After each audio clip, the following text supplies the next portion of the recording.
Bonjour, si vous avez cliqué sur cette vidéo, vous savez certainement ce qu'est le logiciel OpenRefine ou comme ici Google Refine qui est juste la version précédente, mais peut-être ne connaissez-vous pas l'extension RDF.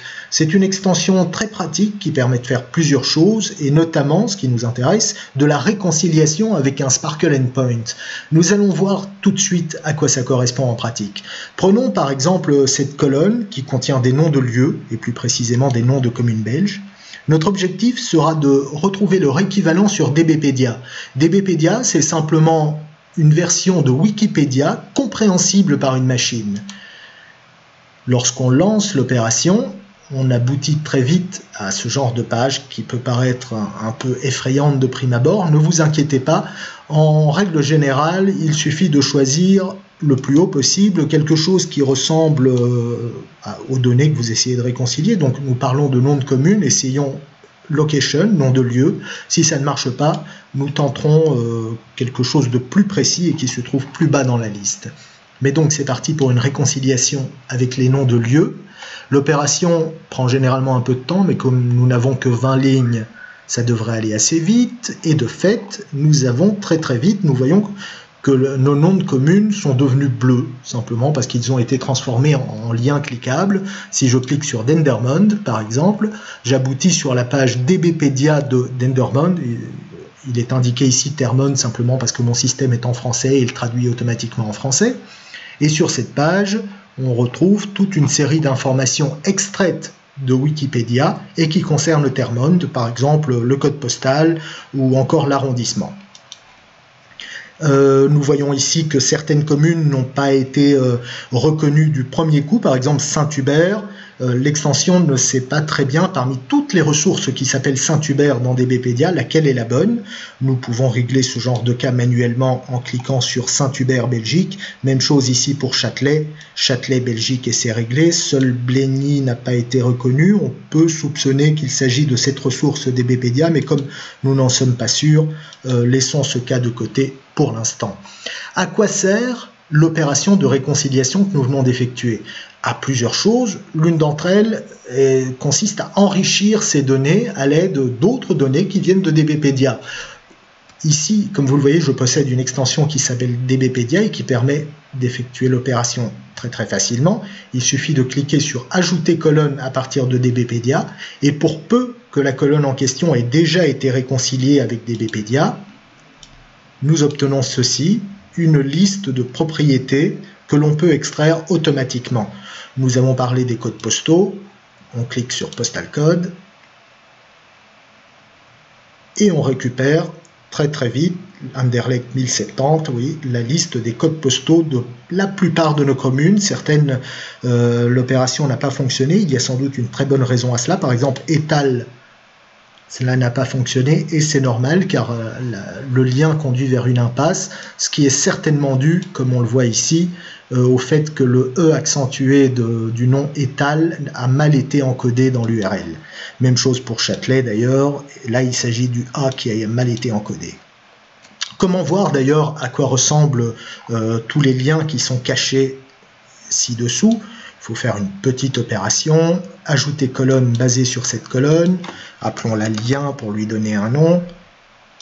Et là, il faut utiliser une petite formule grêle. Je ne vous demanderai pas d'essayer de la comprendre. C'est le genre de choses que l'on fait une fois et que ensuite on stocke dans ses favoris et que l'on réutilise. Cell.recon.match.id, une escape URL. Cela nous donne aussitôt ceci.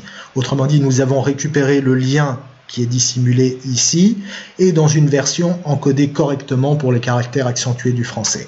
Cela nous permet de vérifier visuellement si les liens en question sont corrects, tout semble correct, et d'ailleurs même ici, Étal nous conduit vraiment à la page d'Étal, donc c'était effectivement un problème d'encodage du E accent auquel nous avions affaire tout à l'heure. Tout ce que nous venons de faire là, nous allons l'effacer. Pourquoi? Parce que ce n'est pas du tout le but de cette vidéo. Je ne voulais pas vous montrer comment utiliser l'extension RDF, mais plutôt comment faire pour effectuer cette réconciliation sans l'extension. Il faut savoir que cette extension a l'air de marcher très bien. mais elle ne marche qu'avec certaines versions d'OpenRefine. Ce n'est pas pour rien que j'utilise Google Refine, qui est une version parmi les plus anciennes. C'est simplement parce que lorsque on l'utilise avec la version la plus récente, qui est OpenRefine 2.6 RC2, soit ça ne fonctionne pas, soit ça entraîne une série de problèmes techniques qui vous donnent rapidement des cheveux blancs. C'est ce qui m'a donné l'idée d'écrire un petit article dans le cadre de mes études. Le titre est, je pense, assez explicite, une méthode de réconciliation manuelle dans OpenRefine. L'idée est de voir comment on peut reproduire manuellement toutes les opérations que l'extension RDF a effectuées, comme tout à l'heure, de manière automatisée. Le problème, c'est que l'ensemble de la procédure que l'on voit ici comporte plusieurs étapes, 1, 2, 3, 4, 5, 6, voilà qui peut paraître inutilement compliqué et même ridiculement complexe comparé aux 2 clics qui nous ont été nécessaires lorsque nous avons utilisé l'extension RDF. Le but de cette vidéo est de vous montrer qu'en réalité ces 6 étapes, pour peu qu'on les ait effectuées au moins une fois auparavant, peuvent être reproduites en quelques minutes. D'ailleurs, nous allons essayer d'effectuer toutes les étapes en 5 minutes, explication comprise. Ne perdons pas de temps, revenons à notre colonne contenant des noms de communes. Nous allons d'abord lui ajouter une colonne que nous allons appeler Sparkle et dans laquelle nous allons utiliser cette formule Jython. Jython, c'est exactement la même chose que Python, mais adapté à l'univers Java. Et cette petite formule, que je ne vous demanderai pas non plus de comprendre dans tous ces détails, même si elle n'est pas du tout compliquée, va simplement transformer nos noms de communes en un élément d'une requête Sparkle. Si vous ne savez pas ce qu'est Sparkle, je vous invite à consulter des ressources en ligne, ça ne manque pas. Mais comme on peut le voir ici de manière un peu plus claire, cela ressemble très fort à une requête SQL adaptée au monde du RDF, le monde dont fait partie DBpedia. Revenons à OpenRefine et donc nous allons transformer nos noms de communes en requête Sparkle. Voici, par exemple, nous voyons que Dendermonde, qui est ici, se retrouve dans la requête Sparkle. Cette requête est une copie presque conforme de celle qui est envoyée de manière invisible par l'extension RDF. Si vous le souhaitez, vous pouvez la modifier pour l'affiner, pour ajouter des éléments, mais ici nous allons réutiliser pratiquement exactement la même que l'extension RDF. Que faire avec cette requête Sparkle? OpenRefine n'est pas capable d'envoyer lui-même des requêtes Sparkle, ce n'est pas un client Sparkle. Il faut donc passer par une autre étape qui consiste à transformer, nous pourrions le faire en ajoutant une nouvelle colonne, mais ici nous allons le faire directement en transformant cette requête Sparkle en une requête HTTP. Pour cela, il faut réutiliser, si je la retrouve, voilà, une petite formule. Cette fois-ci, c'est du grêle, ce n'est pas très compliqué, c'est une sorte de concaténation qui va nous aider à reproduire une URL à partir de cette requête Sparkle. Le résultat est ici, et prenons par exemple Dendermonde, si l'on clique dessus, cela effectue automatiquement une requête HTTP vers DBpedia qui nous renvoie ce fichier JSON contenant les informations qui nous intéressent. Ce fichier JSON, il nous faut l'extraire, ce qui nous conduit à encore une autre étape, ajouter colonne en moissonnant l'URL. Nous allons appeler cette nouvelle colonne JSON par exemple. Ici, je vous conseille de réduire très fortement les 5000 millisecondes, les 5 secondes de temps par défaut. Mettons 10 millisecondes, c'est largement suffisant. On ne touche à rien du reste et on obtient très rapidement le fichier JSON dans une nouvelle colonne. Ce fichier JSON, nous l'avons dit, contient les informations qui nous intéressent. Elles sont là, ainsi qu'une série d'autres qui ne nous intéressent pas.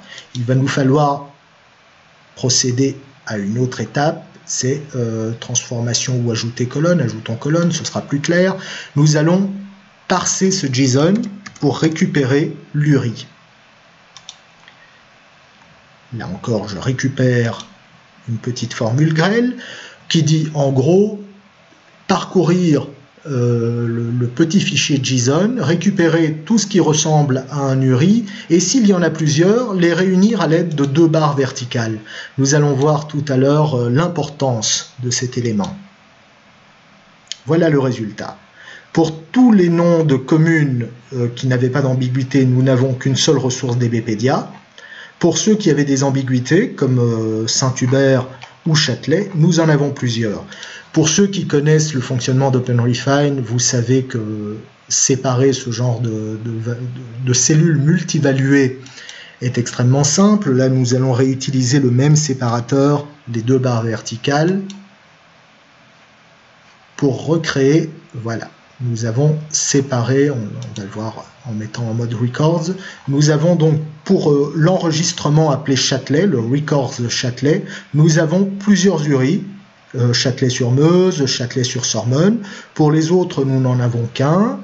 Et pour Saint-Hubert, en toute logique, nous devrions en avoir plusieurs. Effectivement, nous avons plusieurs URI.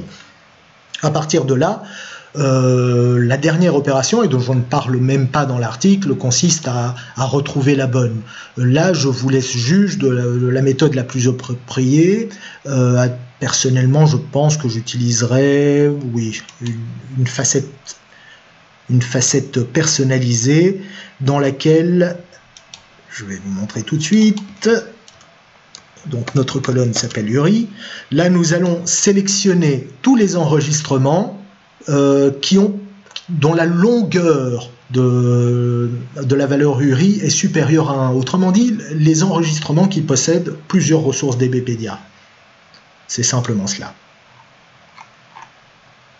On clique sur la facette correspondante et nous n'avons plus ici que deux matching records, c'est-à-dire deux éléments qui possèdent plus d'une valeur pour la colonne URI. C'est Saint-Hubert et c'est Châtelet.